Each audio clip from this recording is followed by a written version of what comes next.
আগরতলায় শুরু হলো 14 দিন ব্যাপী হস্ততাঁত বস্ত্র মেলার। শনিবার সন্ধ্যায় রাজধানীর বনমালীপুর এলাকার পূর্বাশার আরবান হাটে এই মেলার আনুষ্ঠানিক উদ্বোধনে উপস্থিত ছিলেন জনজাতি কল্যাণ দপ্তরের মন্ত্রী বিকাশ দেববর্মা, আগরতলা পুর নিগমের মেয়র দীপক মজুমদার, বিধায়ক কিশোর বর্মন প্রমুখ। অনুষ্ঠানে বক্তব্য রাখতে গিয়ে মন্ত্রী বিকাশ দেববর্মা বলেন, প্রধানমন্ত্রী নরেন্দ্র মোদী ভোকাল ফর লোকালের ডাক দিয়েছেন। এই আহ্বানকে সার্থক করার জন্য সকলে যেন মেলায় আসেন এবং কেনাকাটা করেন। এই মেলায় স্থানীয় শিল্পীরা তাদের উৎপাদিত তাঁতের সামগ্রী, হস্তকারুশিল্পের উৎপাদিত সামগ্রী নিয়ে এসেছেন। আমাদের কাছে স্কুপ আছে। আমি চেয়ারম্যান সাহেবের সঙ্গে কথা বলেছি, আগামী দিন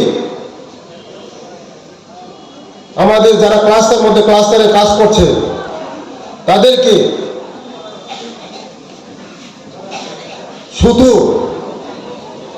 কিভাবে আমরা গভর্নমেন্টের তরফ থেকে দিয়ে সাহায্য করে আপনাদেরকে স্বয়ংসম্পূর্ণ করা যায়, তাই আমি আলোচনা করছি চেয়ারম্যানের সঙ্গে। আগামী দিন এই হস্তকারু শিল্প সারা ভারতবর্ষের মধ্যে একটা নাম হবে। আমি চেয়েছিলাম আমাদের এই ত্রিপুরা রাজ্যে হস্তশিল্পের যে জিনিসগুলি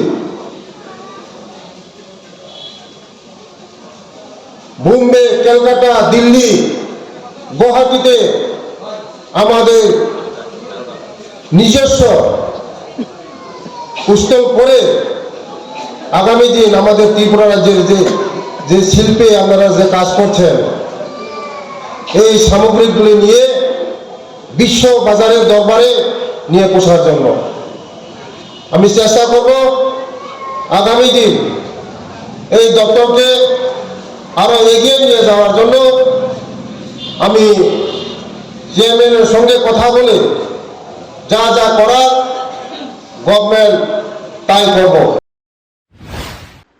CRI TV, channel for news and entertainment.